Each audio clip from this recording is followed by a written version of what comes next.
Hi everyone, welcome back to this week's edition of Inside Out. Thank you so much for joining us. A lot of people reached out to me and let me know that they had a lot going on tonight, but they were going to try to catch us on the replay. So thank you so much. Hi Sarah, thanks for joining us. Last week was pretty wild. We had over 1,000 views of Inside Out while we were fighting Mother Nature, no less. So it was pretty cool to watch the numbers go up and know that people were seeing what we had to go on. Last week really went a lot longer than it was intended, but there was a lot of information that needed to get out there, so I'm hoping that you were able to pick through and grab some of that. If you have any questions about anything or want us to come back and touch on stuff, please reach out and let us know. We want to make sure that we're giving you the information that you're looking for and that you're getting to see what's going on in and around the community. Last thing we want to do is focus on things that you really have no interest in seeing or hearing. If you can't hear us, please let us know. I am trying to monitor the comments, so I'll do my best to catch up and see that we're having a little bit of a lag or if the volume's a little bit off. We're not going to have a real long show this week, so let's dig in and see where it takes us. The first thing I want to push out and talk to you about is our sorry, I was having a little trouble getting that to show up. It's our quote this week. There has been a lot of speculation and a lot of rumors, and I get to end them today. That's really what Tim is trying to focus on.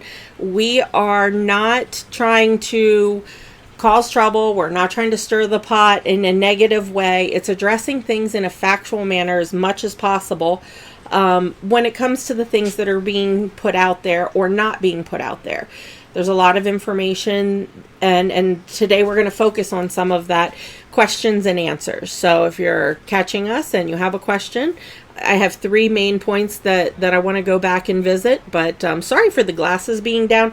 I'm getting a glare and it's driving me absolutely crazy, so I'm sorry if it's driving you crazy to see the reflection of my screen in there.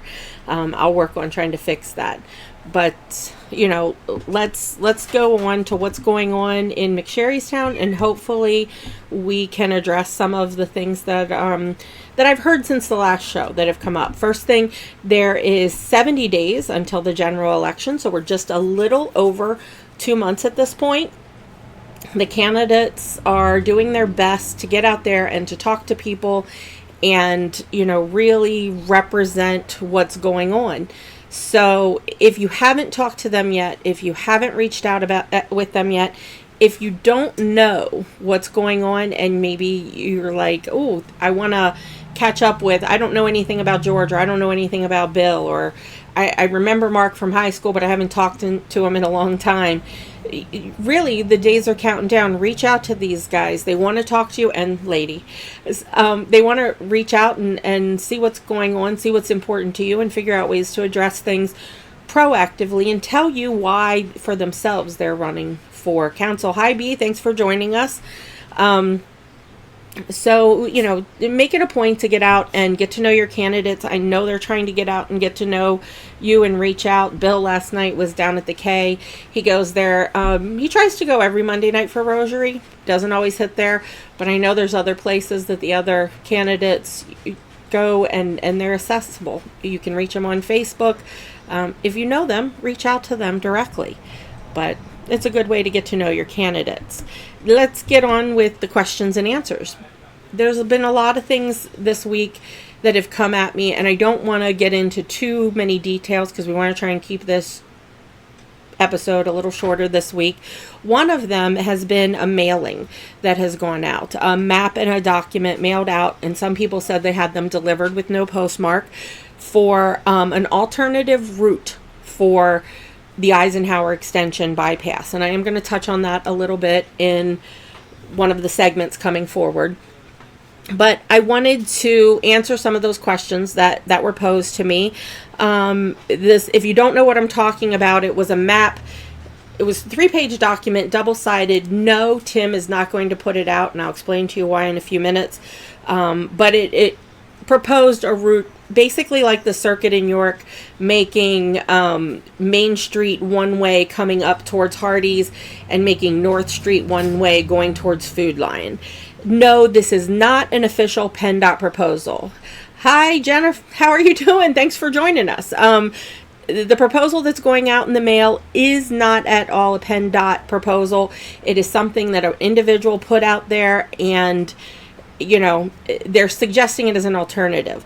No one seems to know where it came from or who did it. I can tell you that Tim has had nothing to do with it.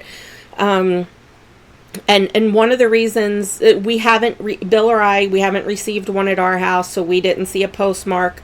Some people are saying it has a Baltimore postmark, but that I don't know for a fact. We didn't put it out. No one seems to know who did put it out. I can tell you it didn't come from anybody connected with Tim. And the reason that we're not going to share it, it's out there on Facebook if you want to find it, is it did disclose some home addresses, or what appear to be home addresses, for some of the contact, and I just don't agree with that. I think it's absolutely wrong to do that. If you want to reach out to an elected official through their official email, or through contact information through the borough, or through a letter, fantastic. But giving out a home or personal contact information is absolutely not okay. And because of that, I don't want to put it out there. Another suggestion is that it may have come from the person or persons, the administrators of the Stop Eisenhower Drive extension page. I reached out to one of the administrators and talked to them. I believe after the conversation that they have absolutely nothing to do with it. Hi, Becky. Thanks for joining us.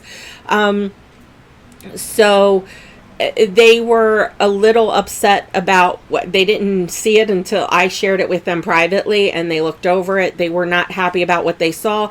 And one of the things that they relayed to me, which actually matches up with things that they said before, is the Stop Eisenhower Drive extension Facebook page isn't about eliminating a problem for them and passing it on to someone else. It's saying they don't think that the bypass is going to address the root of the problem. Therefore, the solutions that are being thrown at it aren't good and effective solutions. They're a waste of taxpayer money. So they're opposing it in total, not opposing it just running through the area that they don't want to have it in. So, you know, be cautious when people are talking about this. Unless somebody knows something and can bring it forward, we don't have a lot of information, so I don't want to spend a whole lot of time on that. Another set of questions I had was the August statement regarding the impasse letter read at this August meeting. And I wrote down some notes, so bear with me. I keep looking down, but I want to make sure that I get it right. I did notice after I posted on last week's edition of Inside Out that page 2 was missing. My scanner didn't pick it up, so I did repost that today. Sorry for the delay, life happens. But I did get it out there so that you can see all 5 pages. It was a mistake, and I tried to correct it as soon as I could. So you'll want to take a look at that. And I am going to put that up again here in a minute for you all to look at. So why was it done? Why was there the need to feel to make that statement at the August? Well, if you go back and listen to the statement, it directly says why. In the July 2019, the Borough Council meeting, a statement was made by the Borough Council, and you can go back on the TIM website and watch the July meeting if you want, in relation to a question regarding the police contract, where one of the council members said, we wanted to give them, meaning the police, more. This isn't the first time that this statement was made by this council. And based on the statement given at the August meeting, they said right in that statement, after having heard the statement by the Borough Council at the July meeting, the Police Association unanimously voted to address specific points in relation to the statements made by the Borough Council. So that was the purpose of that statement. One of the main points that was brought up was the 1.5%. And this is on page 1. So if you did watch last week, this was in there. And it's inside the green box where it says that the borough proposes to freeze the salary steps at 2017 for the duration of the contract. Those current full-time officers off of the scale will receive a 1.5% annual increase. So that's less than what was awarded by the arbiter. The council made the statement that well, the arbiter gave what they gave and our hands are tied. No, what the arbiter awarded was the minimum that they could give. And this document, I'd really like to point out, you can see on here that it was prepared by, and you can't really see it on this particular, let me see if I can make it so that you can see it. I'll try and make it a little bit smaller. This is a document that was prepared by the labor attorney at the direction of the Borough Council and submitted to the Police Association's attorney. So this is what the council directed the lawyer to ask for and do. There were a whole lot of proposals before that. There were back and forth. I can't tell you how many. None of that information was released. But I just really want to point out that the statement made was factual. It was based on this document. That's why this document was released. So the statement from the August meeting was a factual rebuttal to the public statements made by the council. And I think that's a very important point when talking about that. So if you have any questions, I can try and answer for you, Ken, but this document in its entirety is available on the TIM site, and you can also get it from a member of the police association, which is the union. So let's move on to the next question. What is water for the dog park? I would love to tell you that I have some answers. I would love to tell you that I can explain to you why, or that I found out more, but really I haven't heard anything new since the last week. There are too many unknowns at this point, so it's really going to take some digging into by myself or hopefully another community member. There's a lot of things I'm looking into, and honestly, all the questions that people have, it's like drinking from a fire hydrant at full blast when it comes to this council. So it's prioritizing and digging in without being overwhelming, to right to knows and asking questions and looking for information and trying to help the candidates with their campaign. So if you're interested in supporting any of the candidates, even if you don't live in the borough and you'd like to reach out to them and volunteer to help with their campaign, please, I really suggest for you to reach out to them to do that or share the information. Hi, Mackenzie. Thanks for joining us. Share the information with other people and say, hey, if you're interested in supporting your previous classmate or your friend, reach out to them and see what you can do to help. But for now, I'm going to leave it. Unless you have some other questions that you pop in, the water for the dog park, I have no idea. It's concerning, the tax dollars that are going to be used to use this. Yes, materials going to be donated, but we don't know if it's all materials. What is the outstanding bill going to be? What are the man hours that are going to be needed to put it together? How's the water going to be monitored? What's the projected water and sewer bill going to be for a quarter, a period, any period? And so, if you get any answers, please feel free to share those with me. Next, I want to go over to some community news that's out and about.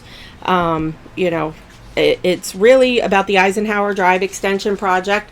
I got a little bit of an update that people, if you have opinions for, if you have opinions against, please get it to your local elected officials. Well, not your local. I would say Kate Klunk or Representative Mao or Senator Mastriano.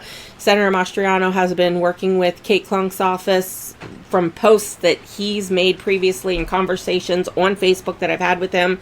Also, get in touch with PennDOT. You can't tell enough people. I would tell PennDOT, I would tell them, I would tell your county representatives, and make it really well known and documented in an email form. If you need that address, reach out to me. We'll make sure to get that out to you. But a decision hasn't been made. I've heard different things, but of all the cumulative things that I have heard, it seems as though the 5C is the preference of the PennDOT commission that's doing this. And I say that because at the COG meeting that I was at, I didn't get to this month's because, well, I was too many places and not enough me. Too many things to do. but at the last month, someone from the planning committee was there, the Adams County Planning Commission, I believe it was, and made the statement that the TSM is simply on the table to show how unrealistic it is. So if you have concerns about that, if you have an opinion for or against, the clock is ticking on how much time you have to make that information known.